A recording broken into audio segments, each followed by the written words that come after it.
with harmonious integration, and when the power of the eye is suspended, and there is no longer attachment to its light, then perception of physicality disappears.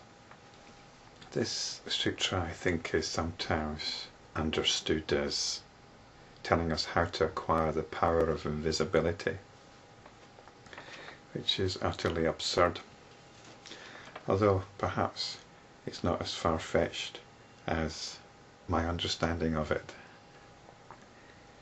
In the previous video, I was talking about the power of consciousness. It's consciousness which creates a sense of reality. It creates the understanding that there's objects out there. And we can see this very clearly in the phenomenon of dreams. You're fast asleep. You're in a dream. And you're walking around. There's space. You see people, you talk to people, you interact with them, you see objects. They're solid. There's gravity, but perhaps not quite as consistent as in other dimensions of experience. This is what consciousness does. You can see it when people are being hypnotized. They see objects that aren't there. They interact with these objects. They can be physically affected by them. Believing otherwise is an impediment, an obstacle to remaining in samadhi. When you believe that there are objects out there which have various degrees of attraction or repulsion, then that disturbs samadhi. So it's important for the yogi to dissolve that understanding and to apply the power of integrated, focused observation to what is actually happening, to the construction of these assumptions, the fueling of these assumptions, to the creation of this reality.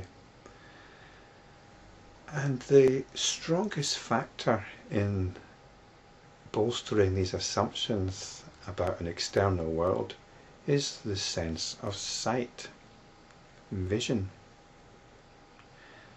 I heard a statistic recently that a high percentage of blind people suffer from depression, which is probably quite understandable.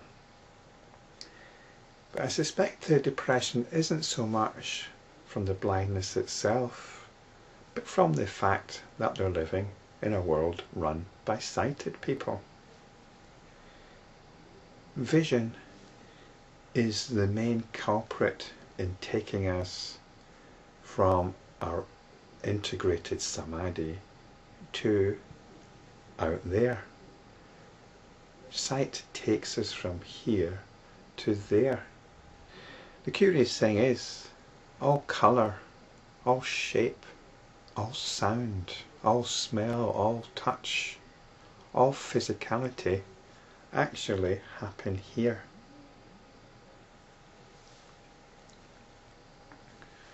There's the old conundrum about the tree crashing in the forest.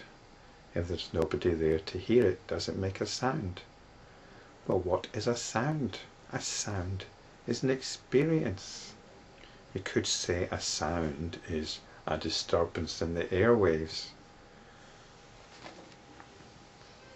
But what's a disturbance in air? Can you see a disturbance in air? Can you hear it? Well, this is it. You can only see it and hear it if there's a receptor that's sensitive to that fluctuation. In this case, we're talking about the ear. So we could say there's a potential for sound, but that's all it is. There has to be an experiencer for there to be sound. There has to be an experiencer for there to be colour. So that colour is happening here. It's not happening out there. Sound is not happening out there, it's happening here. There's another sutra which I've labelled 21a. In the same way, the disappearance of sounds and so on can be explained. This follows on quite obviously from Sutra 21, so it's just reinforcing the point. Some editions don't include it. It's not really necessary, but I put it in here anyway. It just reinforces the point. We're not just talking about sight, we're talking about sound and the other senses. They're constructed here. Scientifically, they're constructed by the brain. But however you want to understand it, the fact is, all sensory experience is happening here, but we habitually project it outwards and say colour and sound and everything is out there. From a certain way of thinking, it's okay to go along with that from the conventional point of view. We go along with that from the point of view of language, social and scientific understanding. We go along with that, but spiritually we know that's not true. Spiritually we know it is only here. Now, scientifically we say that the cause is out there.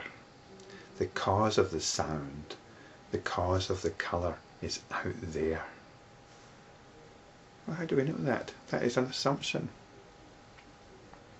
That's saying that our sound, our experience of sound and our experience of colour is a model of something else. But again, that's an assumption. There is absolutely no way to determine that there's something other than what we are experiencing directly. So we're not dealing with assumptions. We're not dealing with inferences. We're not dealing with inductions or deductions or any other kind of mental process. We're dealing with direct experiencing. And this is an essential part of spiritual practice, of yoga. We stay with the experiencing. And what that means is we don't project it out there. And if you can do this, if you can realize this and stay with that realization, then one of the things we can say about it is it's big. Sometimes as a spiritual practitioner you might feel a little bit up against it. The onslaught of the so-called external world, but if you realize it's all here, then you realize the bigness of it. And I tend to spell here, when I use it in this sense, with a capital H. And then we become like the Buddha when he's being assailed by the missiles and temptations of Mara. All these missiles and temptations, all the attacks of Mara become the rainfall of flowers, the visions of beautiful rainbows in the realization of here.